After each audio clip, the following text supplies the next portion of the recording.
Nice. Whoa! What happened to the lights? Oh. There we go. Huh. I bet you're wondering. There you are. What does this humble lad have in common with how we listen to music?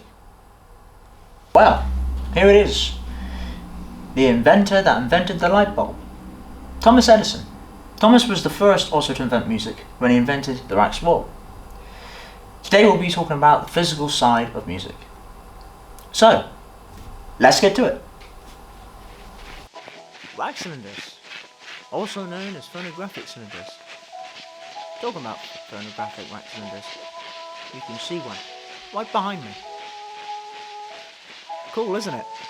Anyway, phonographic cylinders was made in 1877 and was created by the man who created the light bulb, Thomas Edison. Legend. Thomas created the first physical format for music and began shaping today's music. It was a significant and different way to listen to music. At the time, 10,000 of these cylinders were made. One last fact. Did you know that the wax cylinder was made of kerosene, beeswax and stearate wax? I know I didn't.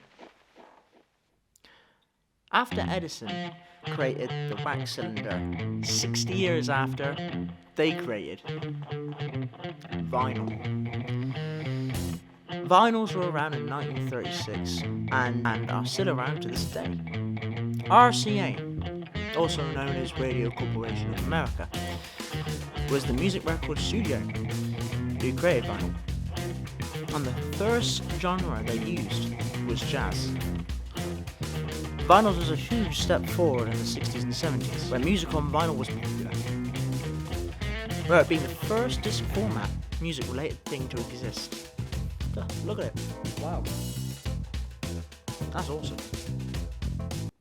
All of this information is really cool. Let's go to the studio now and ask a question to a person who had experience with vinyl. Today we have Joe from the college, and yeah, so let's get to it. Hi Joe. Hi Luke.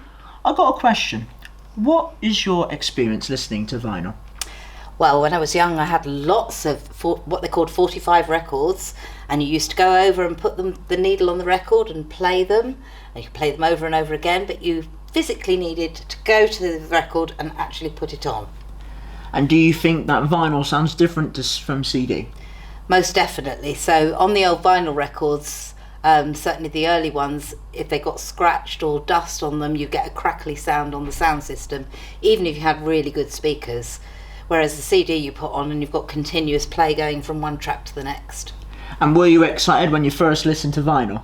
Oh yes. Yeah, I can remember the experience of going to the record shop, because back in them days you could listen to things on the headphones and sort of parting with pocket money for my first ever record, which at the moment I can't remember what it was, and I've still got some of them, so I could bring them in to show you at some point. Imagine the first disc format. Unbelievable. That's awesome. Thank you, Joe. Thank you very much. Thank you very much. Good stuff. Now, in 1963, cassette tapes were born. My God, these things were pumping in the 60s. Through to the 80s. These were made by Lou Ottens, and they were introduced by Philips Studio. This was the first to re-record your music, your favourite music. And did you know that the original purpose of the compact cassette tape was for dictation and not for music? Nice. Okay, so, right, we're going to head down to the studio now, and we're going to talk to someone who had experience with the cassette tapes. Let's ask the question. Hi Joe. Hiya. Is it okay if I ask you a question on cassette tapes? Of course. Okay, so the question I want to ask you is, cassette tapes were very popular in the 60s and 70s. Do you think they still have potential? Not really. I mean, back in the 60s and 70s, you could record like your own music and pop it into the cassette player in the car. But I think they have a shelf life, and I can remember lots of my tapes all spooling out, snapping and breaking. So the new technology is much improved because you don't have that kind of happening. But it was nice to be able to record your own music onto tape. To re-record, yeah, no, exactly.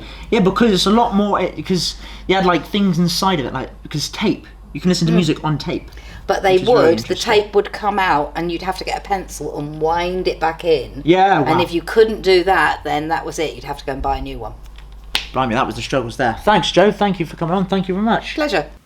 Right, everyone. Thanks for watching. So that's it for now. Stay tuned where we'll be talking about the MP3s and one of my favourites, CDs. Thanks for watching and have a great day.